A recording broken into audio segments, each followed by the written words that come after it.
আর দুটি কাজ করতে হবে। কয়টি কাজ? দুটি কাজ। আপনি দুটি কাজ কেন করবেন? মহান আল্লাহ রাব্বুল আলামিন আপনাকে আমাকে একটি মাস সুস্থতার সহিত সিয়াম রাখার তৌফিক দান করেছেন। আমাদের সমাজে অনেকে রয়েছে গ্যাস্ট্রিকের ব্যথা, পেটের ব্যথা, ডায়াবেটিস, বিভিন্ন প্রকার অজুহাতে এই গুরুত্বপূর্ণ ইবাদত থেকে দূরে ছিল। ছিল না? অনেকেই ছিল না? অনেকেই রোজা কি রেখেছে? রাখিনি, কিন্তু আমরা থাকতে পেরেছি।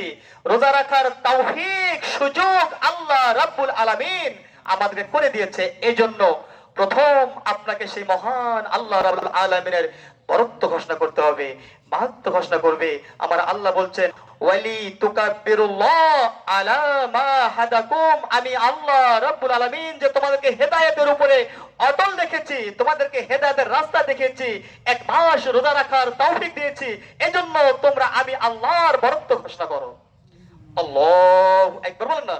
আল্লাহু আকবার, আল্লাহু আকবার, আল্লাহু আকবার, লা ইলাহা ইল্লাল্লাহ, আল্লাহু আকবার, আল্লাহু আকবার, ওয়ালিল্লাহিল হামদ, আল্লাহু আকবার কাবীরা, আলহামদুলিল্লাহি কাসীরা, সুবহানাল্লাহি বুকরাতাও ওয়া আসীলা।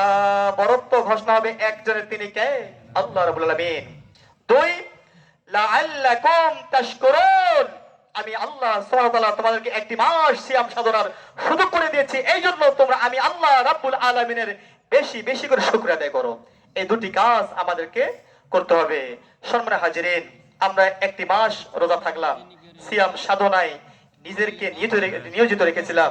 একটি মাস যে রোজা রাখলাম, আমরা এখান থেকে কি পেলাম? এখান থেকে কি শিখলাম? এক নম্বর হচ্ছে, একটি মাস আমরা যে রোজা থাকলাম, পরবর্তী 11টি মাস আমাদেরকে এর উপরে ইস্তিকামাত থাকা লাগবে। কি থাকা লাগবে? ইস্তিকামাত থাকা লাগবে। এক মাস আমরা রোজা রেখেছি, এই এক মাসে যে আমলগুলি আমরা করেছি, যে কাজগুলি আমরা করেছি, যে তাসবিহ তাহলিলগুলি করেছি, 11টি মাস এর উপরে ইস্তিকামাত থাকতে হবে। আমরা এক মাস 8 রাকাত তারাবির সালাত আদায় করেছি, করিনি? তাই বলে কি এখন ছেড়ে দিব? জি না, বাকি 11টি মাস আমাদেরকে তাহাজ্জুদের সালাত আদায় করতে হবে। কি করতে হবে? তারই বললাম শেষ? জি না, বাকি 11টি মাস আমাদেরকে তাহাজ্জুদ সালাত আদায় করতে হবে। আমার আল্লাহ বলছেন ওয়া মিনাল লাইলি ফাতাহাজ্জাদ বিহি নাফিলাতাল লাক আসা আইয়াবআসাকা রাব্বুকা মাকামাম মাহমুদা। আমার আল্লাহ রাব্বুল আলামিন বিশ্ব নবীকে জানিয়ে দিলেন, এ রাসূল, তুমি যদি সম্মানের উচ্চ মাকামে পৌঁছতে চাও, তাহলে রাতের গভীরে তাহাজ্জুদে লেগে যাও। সুতরাং আপনি তাহাজ্জুদ পড়বেন, আপনাকে সম্মানের উচ্চ মাকাম দান করবেন একজন, তিনি কে? একজন তাহাজ্জুদ গুজারি মানুষ মৃত্যুর আগ পর্যন্ত কোথাও অপমানিত হেনস্থা হবে না, তার সম্মান অক্ষুণ্ণ রাখবেন একজন, তিনি কে? আল্লাহ রাব্বুল আলামিন। এর উপরে আমাদেরকে 11টি মাস ইস্তেকামাত থাকা লাগবে। 2 নম্বর হচ্ছে, আমরা 5 ওয়াক্ত সালাত পড়েছি। অনেকেই আজকে ঈদুল ফিতর সালাত শেষ আর মসজিদকে সালাম জানিয়ে দেবে, বাবা আমরা গেলাম, 1 বছর আর তোমার সাথে আমার দেখা হবে না, আবার আগামী বছর। আছে না নাই? রমজানে নামাজ পড়েছে, ঈদুল ফিতর সালাত শেষ আর সালাম জানিয়ে দিবে মসজিদকে, আর 1 বছর তোমার সাথে দেখা হবে না, আবার আগামী বছর রমজান মাসে। কথা বলেন ঠিক? এরকম লোক আছে না নাই? সম্মানীয় সাহিত্য বন্ধুগণ, এদের রোজা আল্লাহর দরবারে মঞ্জুর হবে না। মান তারাকা সালাতে মুতাআম্মিদান ফাকাদ কাফারা, যে ব্যক্তি ইচ্ছে করে নামাজ ছেড়ে দেয় সে কাফের। কাফিরের জন্য জান্নাত হারাম। মান তারাকা সালাতে মুতাআম্মিদান ফাকাদ বারিয়াত মিনহু জিম্মাতুল্লাহ, যে ব্যক্তি ইচ্ছে করে সালাত ছেড়ে দেয় তার থেকে মহান আল্লাহ রাব্বুল আলামিন জিম্মাদারি তুলে নিয়ে নেয়। ও সম্মানীয় হাজিরিন, রাকাতুল ফজর খায়রুম মিনাদ দুনিয়া ওয়া মা ফিহা। বিশ্বনবী জনাবে মুহাম্মদ সাল্লাল্লাহু আলাইহি ওয়াসাল্লাম বলছেন, উপরে উন্মুক্ত নীল আসমানের নিচে এই জমিনের উপরে যত সম্পদ রয়েছে, সোনা দানা মণি মাণিক্য হীরা জহরত মুক্তা রূপি দিনার দিরহাম পাউন্ড টাকা পয়সা, সব থেকে মূল্য ফজরের 2 রাকাত সুন্নাত। সুবহানাল্লাহ বলবেন না? সব থেকে মূল্য ফজর 2 রাকাত সুন্নাত। মান সাল্লা সুবহা ফা হুয়া ফি জিম্মাতাল্লাহ, যে ব্যক্তি ফজর সালাত জামাতের সাথে আদায় করবে তার জিম্মাদার সরাসরি মহান আল্লাহ রাব্বুল আলামিন হয়ে যায়। ও সম্মানীয় সাথী বন্ধুগণ, শুধু ফজরের সালাতের যদি এটা ফজিলত হয়, জোহর আসর মাগরিব এশা থাকলো, এর ফজিলত কি আছে জানতে হবে।